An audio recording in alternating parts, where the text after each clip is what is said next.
যারা খুশি তারা এখানে দোকান দিতে পারে না। তোমরা যদি এখানে দোকান দাও তাহলে চাঁদা দিতে হবে। আমরা কোনো চাঁদা দিতে পারবো না। আমাদের কত টাকাই বা উপার্জন হয়, তার থেকে আবার কিসের চাঁদা দেব?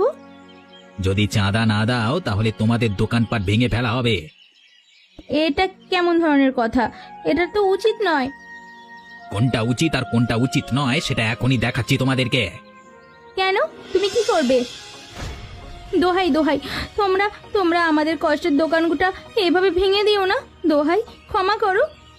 এটা এটা আমাদের একমাত্র রোজগারের ভরসা। আর অমান্য করবে তোমরা চন্দ্রকান্ত বাবুর আদেশ? আমাদের এত বড় সর্বনাশ তুমি করো না, দয়া করো, তুমি আমাদের ক্ষমা করে দাও। ও দিদি, আমাদের দোকান তো পুরোটাই ভেঙে গেল।